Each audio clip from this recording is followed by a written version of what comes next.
আসসালামু আলাইকুম ওয়া রাহমাতুল্লাহ। প্রিয় বন্ধুরা, আল্লাহ তাআলা ইরশাদ করছেন, ফাবিআইয়ি আলাই রাব্বিকুমা তুকাল্লিবান।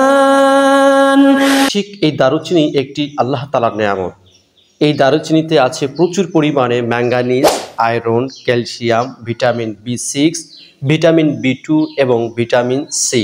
দারুচিনি পুষ্টি উপাদানের কারণেই দারুচিনি আমাদের শরীরের জন্য এতটা প্রয়োজন, এতটা দরকার। দারুচিনি বিভিন্ন রোগ সারায়, যেমন বাতের ব্যথা, হাড়ের গঠনের উন্নতি করে হাড়ের ব্যথাকে ও পেশির ব্যথাকে অতি দ্রুত উপশম করে তোলে। গ্যাস, অ্যাসিডিটি, বদহজম, টক ঢেকুর, ডায়রিয়া বা কোষ্ঠকাঠিন্যের মতো রোগ নিরাময় করে থাকে।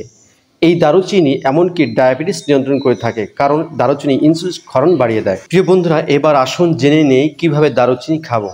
1 টুকরো বা 1.5 ইঞ্চি পরিমাণ দারুচিনি খুব ভালো করে চিবিয়ে খেয়ে নিতে পারেন, অথবা বয়স অনুযায়ী দারুচিনি গুঁড়ো সেবন করতে পারেন। দেখতে হবে দারুচিনিটা আপনার শরীরে কিভাবে রিয়েক্ট করছে। বয়স ভেদে কমও হতে পারে, আবার বেশি হতে পারে। আপনি বুঝতে পারবেন কতটুকু পরিমাণ আপনার প্রয়োজন। প্রিয় বন্ধুরা, যদি আজকের এই তথ্যটি আপনাদের কাছে নতুন মনে হয়ে থাকে, তাহলে অবশ্যই চ্যানেলটি সাবস্ক্রাইব করবেন। আর যারা সাবস্ক্রাইব করে সাথে রয়েছেন, আপনাদেরকে ধন্যবাদ।